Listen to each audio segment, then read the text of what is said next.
Hello and welcome back to JPZilla.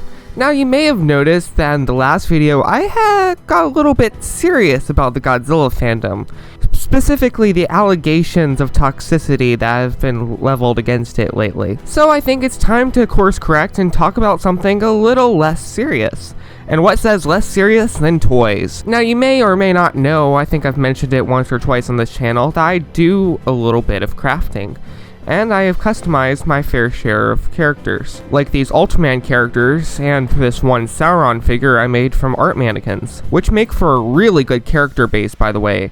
And if you're experimenting with creating your own custom figures, I highly recommend checking out some art mannequins. In fact, the first G.I. Joe figure was made from an art mannequin and some clay, which first inspired me to use them in my own projects. But in all my crafting experience, I've never actually customized a Bandai Godzilla figure before. Now, a while back when Singular Point was popular, I happened to pick up one of the Godzilla Ultimas from Amazon. And you may have noticed that this isn't exactly the most detailed figure and is actually missing some vital detail. In particular, one of the things that makes the Godzilla Ultima design so unique is the red veins going down his plant-like dorsal fin, which is noticeably missing in the Bandai action figure. So I decided to jump into unknown waters and take a crack at customizing my first Bandai Godzilla figure.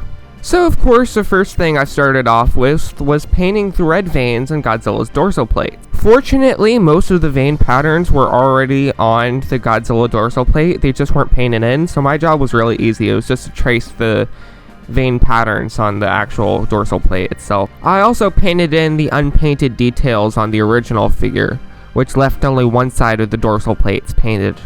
But of course I didn't stop there.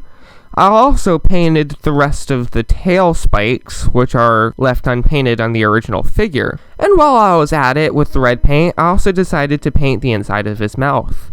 Among other changes I made were I also painted in the ankle spike thing, the spikes on his arms, and I repainted his fingers and toes because on the original figure only one side of the fingers and toes are painted, so I decided to go ahead and paint in the claws to give it a more complete finish. But even when all that's said and done, it still feels like there's something missing. Something Bandai forgot to include.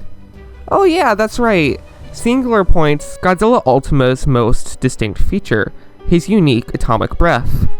You see, Godzilla Ultima decided to take some inspiration from Son of Godzilla by adding rings to his atomic breath, which honestly makes for the most stunning visual and is one of my favorite atomic breath sequences ever, perhaps only rivaled in coolness by -1's nuclear blast. Let me know which one you think is cooler in the comments down below. So I decided to make that myself. The actual nuclear beam is just a cheap paintbrush I found lying around in my junk that I decided to repaint the same sky blue as Godzilla's atomic breath.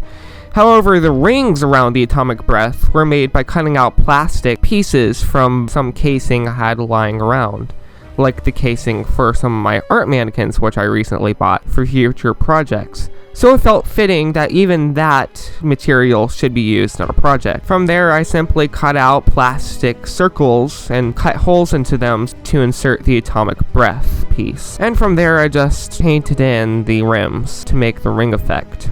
Well, what do you think? Do you think I improved this figure, or do you think I should have just left it as is to preserve the value? Let me know what you think in the comments down below, and stick around for more creative kaiju content, like that video about how I made my costume for G-Fest that I really plan to make one day. Yeah, I'm gonna get to that eventually, sometime. You'll see. Until then, this has been JPZilla.